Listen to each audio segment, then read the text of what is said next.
Israel Hamas युद्ध से middle east में युद्ध का जो ज्वालामुखी फटा था, अब वो धीरे धीरे पूरे मिडिल ईस्ट को अपनी आगोश में ले रहा है।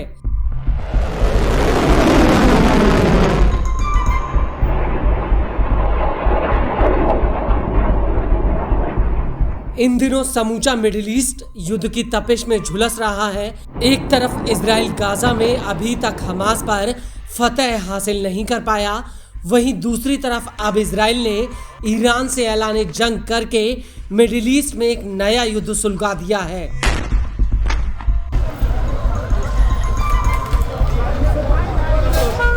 लेकिन इस सबके बीच गाजा की अगर बात की जाए तो गाजा के भीतर हमास के लड़ाकों ने इजराइल के आगे हथियार डालने से साफ इनकार कर दिया है।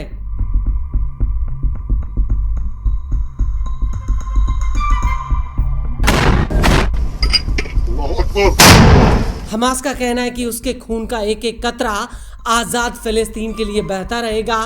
वो इजराइल के खिलाफ आखिरी दम तक लड़ेगा।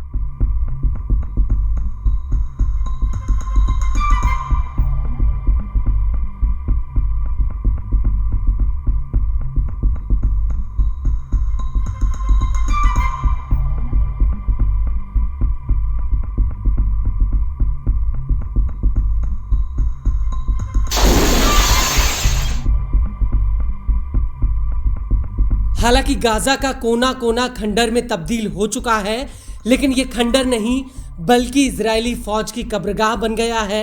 वो इसलिए क्योंकि गाजा की गली गली में हमास के लड़ाके आईडीएफ के ऊपर घात लगाकर बैठे हैं और जैसे ही इजरायली फौज इनके निशाने पर आती है, हमास के लड़ाके पलक झपकते ही उन पर वार करके गायब हो जाते हैं।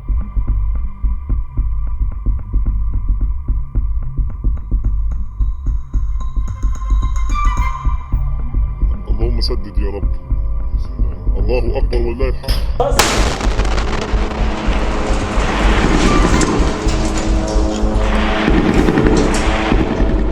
और अब इसी कड़ी में नेतन्याहू को एक बहुत बड़ा झटका लगा है। दरअसल गाजा के खान यूनिस शहर में इजरायली फौज की गोलानी ब्रिगेड्स की 12वीं बटालियन पर हमास के लड़ाकों ने एक बहुत बड़ा हमला किया है। इजरायली आर्मी रेडियो ने इस हमले को लेकर कहा कि हमास के लड़ाकों ने आईडीएफ के नेमर बख्तरबंद वाहन पर विस्फोटक लगा दिया था। इसी गाड़ी से इजरायली सैनिकों को जाना था। हालांकि इसमें लगे विस्फोटक को डेटोनेट करने से पहले इजरायली सेना ने हमास के लड़ाकों को चिन्हित कर लिया था और दोनों के बीच में ताबड़तोड़ गोलीबारी शुरू हो गई थी।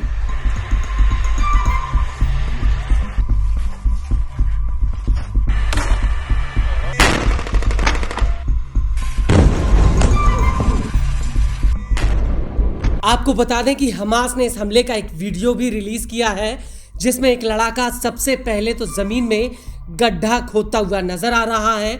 इसके बाद वो इस गड्ढे में एक प्लास्टिक की गैलन को रख देता है जिसमें विस्फोटक लगा हुआ होता है और विस्फोटक को एक तार से कनेक्ट करके रिमोट कंट्रोल से जोड़ा जाता है।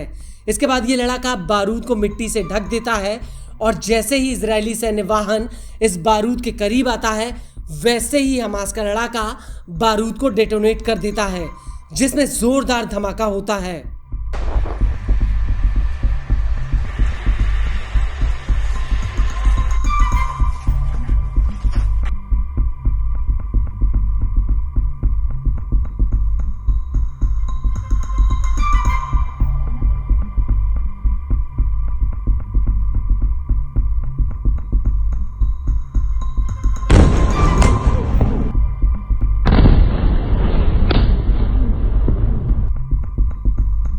आपको बता दें कि इस हमले से पहले इसी इलाके में हमास के लड़ाकों ने एक बूबी ट्रैप बिछाकर आईडीएफ के ऊपर हमला किया था।